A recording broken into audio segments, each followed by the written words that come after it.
நம்மளுடைய இந்திய ராணுவத்துடைய விங் கமாண்டரான அபிநந்தனை இன்னைக்கு ரிலீஸ் பண்ண போகிறதா பாகிஸ்தான் கவர்மெண்ட் நேற்று சொல்லியிருந்தாங்க.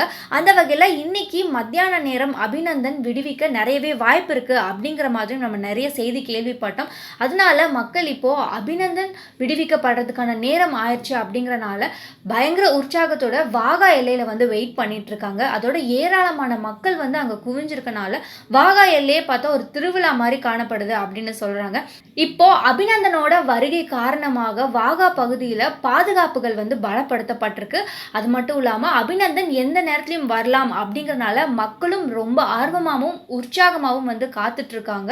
அபிநந்தன் பத்திரமா நம்ம நாடு திரும்பணும் அப்படிங்கிறதுக்காக சென்னையில் இருக்க காளிகாம்பாள் கோவில் உள்பட பல கோவில்களில் ஸ்பெஷல் பிரார்த்தனை நடத்திட்டு இருக்காங்க.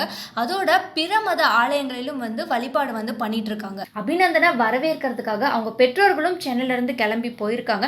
இன்ஃபேக்ட் அவங்க 2 பேரும் பயணம் செஞ்ச அந்த ஃப்ளைட்ல இருந்த நிறைய பேரே அபிநந்தனுக்காக நாங்களும் காத்திருக்கோம், அவரை நினைச்சு எங்களுக்கும் ரொம்ப பெருமையா இருக்கு அப்படின்னு சொன்னதோட இவங்க கூட போட்டோஸ்லாம் கூட எடுத்துக்கிட்டாங்க. இதுல இருந்த அபிநந்தனோட வருகைக்காக எல்லாருமே எவ்வளோ வெயிட் பண்ணிட்டு இருக்காங்க அப்படிங்கிறது தெரியுது. நாடே அபிநந்தனோட வருகைக்காக காத்துட்டு இருக்கு. இந்த செய்தி பத்தி உங்களோட கருத்துக்களை கீழே கமெண்ட்ஸ்ல ஷேர் பண்ணுங்க.